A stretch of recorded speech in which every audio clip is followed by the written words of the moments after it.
Hey guys, so today is going to be a quick video on the products that I've used up makeup wise. Mainly it's mascaras. I have a couple of other things that aren't mascaras, but for the most part it's mascaras. You guys know I wear makeup often enough, but I don't really wear it often enough to where I'm going to use all of it up, especially as much as I have. So mascaras and lip glosses is like the two things that I really go through the most because those are the things that I wear most often. Eyeshadows and things like that, I wear them often. It's just I have so many and I try and rotate all my products. I don't go through them quick enough. So I'm just going to go ahead and get started and kind of go through each of these mascaras, tell you which ones I like and which ones I don't like. So the first one is the Bare Escentuals Buxom Lash Mascara. This is what the bottle looks like. This retails for about $18. You can get it from Sephora. That's what the wand looks like. I had to say this is probably my all-time favorite high-end mascara other than the Benefit They're Real. That's actually becoming my favorite mascara pretty quickly, but this is $5 cheaper than that one. So for the actual price, I would buy this one over that one if I was seriously on a budget to where I could only buy one. But I absolutely love this mascara. I feel like it gets every single lash that I have. It's super lengthening, super defining. I can put two coats on it on my lashes without even eyeshadow and not have any problems. I think it's a phenomenal mascara and I would highly recommend, if you have never tried this, at least give it a try. Sephora has an amazing return policy. If you buy something from them and you do not like it, you can return it for a full refund. So if you're contemplating buying this mascara, I highly suggest just buying it, trying it out, and if you don't like it, then definitely you can take it back, because $18 is very pricey for a mascara, but it is so worth the money. I cannot wait to finish up some of my other mascaras so I can buy this one again. Next is the Maybelline Falsies. This is actually the waterproof version, and this one is in the color brownish black. And I got this because I was thinking that it would be a good alternative to black, a little bit softer if I wanted to wear something a little bit more natural. Here's what the brush looks like. It's kind of flat. It has long bristles on the end, and it has a spoon shape, you know, to really get in there and curl those lashes. I have to say, the Falsies is by far one of my most favorite drugstore mascaras, and I just was not impressed with the waterproof version. I really feel like that with a lot of mascaras, and I really just think it's because of my personal taste doesn't really lead me to waterproof mascaras. I feel like my lashes may be a little bit too weak for it, because every time I would go to take a waterproof mascara off in general, it would rip out my lashes. And so I'm just thinking that my lashes weren't strong enough for it, and either that or the solution I was using was giving me such a hard time. I don't know, waterproof is not for me. I'm not exactly sure why I picked this up in waterproof. It was probably one of those things that I got confused. I really enjoy packaging that has something a little bit more specific or a color change on it when it is waterproof. And unfortunately, the Falsies looks the same whether it's waterproof or not waterproof. So yeah, and the brownish black, the color didn't bother me at all.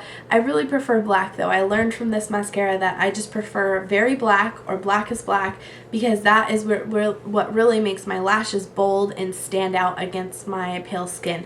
The brown was just a little bit too natural for me, and especially because it was so hard to take off at the end of the day.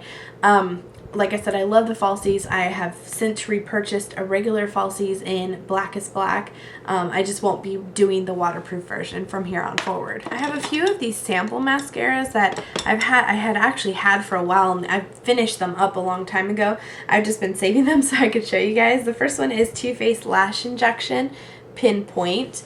I got this from one of those Sephora kits a long time ago, and I actually really like this mascara. However, I wouldn't say that I would repurchase this in a larger version, and I'll tell you why in just a second. This is the tiniest little wand I've ever seen. It really reminds me of the Clinique Bottom Lash mascara.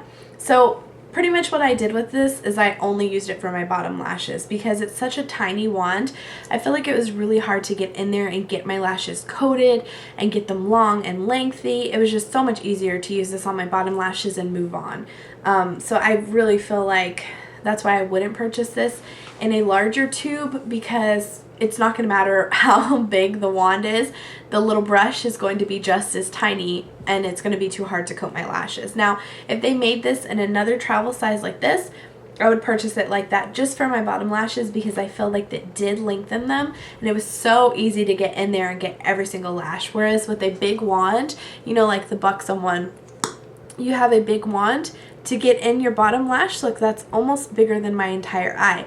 I almost always get mascara somewhere under my eye. But with the pinpoint one, it was really easy to get in there and get every lash without getting any mascara on. So definitely would not repurchase that in a big tube, but another little tube, yes I would. Okay, another sample mascara is Makeup Forever Smoky Lash. I did not like this mascara. I was super surprised. The brush on it was so weird. I mean, it looks like a basic brush, but if you really look close to it, it has like thick fibers. The actual mascara is so thick and chunky. I don't feel like I could get anything but spider lashes with it. So maybe in the large formula or the large tubing, it would be a little bit better. But I can't see myself paying the price on this mascara to find out. I mean, I just couldn't see it. Not when I have the other mascaras that I like better. This is the Laura Mercier. This one is the Full Blown Volume Mascara. This is in the color black. I actually really like this mascara. The wand it's a little hard to use. It's just a basic wand. It's a little hard to use on this short, you know, stump of a little thing because the wand is so long that I feel like I need a little bit more leverage with my fingers to hold it. But the actual mascara is really nice. I like it. It's a very I guess not a dramatic look. It's very natural looking. It's very easy to take off. I feel like it makes my lashes look full and thick without them making, you know, without it making them look too spidery or anything like that. I highly recommend this mascara if you want to pay the price point. I actually haven't looked in to see how much it is, but it's Laura Mercier. I can't imagine it's anything less than $20. So I don't know that I would want to pay the pretty penny, especially when I know that the Buxom and the Benefit They're Real work just as good. I'd have to do some research and see how much this was, but the actual little sample I loved. I used it all up, so I would repurchase this if I didn't have others. I only have a few more mascaras. This is another sample. This is a Sephora Advanced Lash Booster Mascara. It was, again, one of those little samples. The brush is just an average brush, nothing spectacular about it. I do like that the sample has a little bit longer of a handle. It was easier to get in there. The tube, however, is very thin. There's not much mascara in here.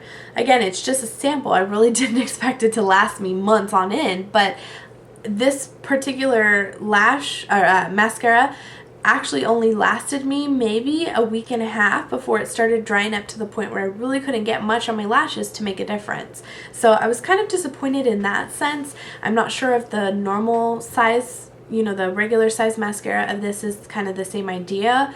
It's a Sephora brand, so I can imagine it's a little bit cheaper than like a Benefit or a Laura Mercier, but I can't imagine that it's that much cheaper to where you couldn't just pay for a drugstore mascara and get the same effect with probably more product and at a cheaper price point. Okay, the last mascara that I have is a Too Faced Lash Light, and that's all it's called.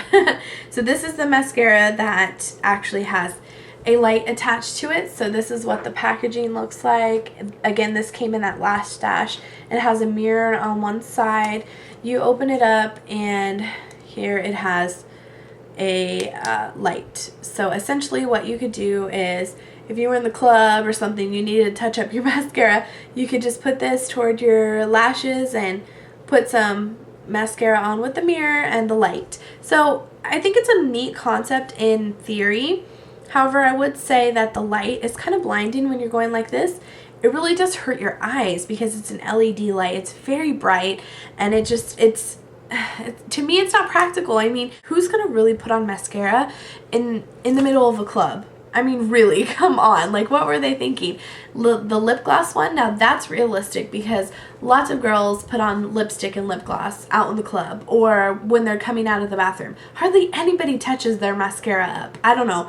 It's not, you know, maybe they should do a powder one with lights because girls touch up powder. But mascara, they don't really touch up mascara. I'm just trying to find the theory behind that. So that's as far as packaging.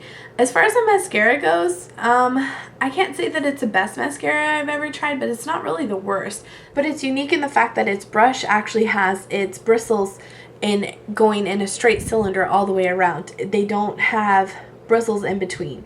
So they're all parallel to each other. They're all parallel rings, I guess you could say, to each other. Kind of looks like an upside down Christmas tree. So that is neat in the sense that you can really get in between your lashes and it does separate for you. But like I said, the formula was just way too dry for my taste. And the packaging is kind of bulky and it's a little heavy. So I don't know. I'm not really a fan of that. Won't be repurchasing that at all. So I finally finished up my MAC Tinted Lip Conditioner in the color Feeling Good. So yay, it's all done. I was so excited to finish this. It literally took me, I don't know, I Instagrammed a picture like probably 4 months ago about it. So if you don't follow me on Instagram, I'll post a link down below so that you can go look at the picture. I mean, literally, it was probably 4 months ago. And there was like just a big enough ring to where you could see the center. And 4 months it took me to finish up that, and I religiously use this thing morning and night. So I was pretty excited about that. And I also finished up my Korres Lip Butter in Jasmine. This one also took me quite a long time. So, and these are hard to use because if my nails are long, I can't fit my finger in there because the nail's too long. So it took me a little while to use it. And again, I was religiously using this Monday through Friday at work, and like twice a day. I would use it when I got there and after lunch, so it did take me quite a long time. Okay, I also finished up the Urban Decay Primer Potion. This took me forever. There's probably a lot of products still in there, to be honest, but it's all dried up. Like this, I mean, I took out the stopper so that I could get what was left, and then, I mean, I know that there's another way where you can actually still cut this open and get it, but I mean, look, like, I'm literally scrubbing it on my hand and it's not coming off like smoothly. And then when you go to rub it in, it's like stuck everywhere. It pulls my eyelid. It's just entirely too dry for me to continue to work with it. So let me know down below what kind of products you guys have finished this month, and if this has happened to you with it drying out and stuff like that. And if any of these mascaras, if you had a different opinion on them, definitely put your input down below. I mean, obviously it's all about personal preference. There may be somebody out there that I absolutely hated the mascara, but you love it. You know, no, don't take any offense to it. I am just stating my opinion. So yeah, I hope you guys enjoyed this video. I will see you in my next one. Bye!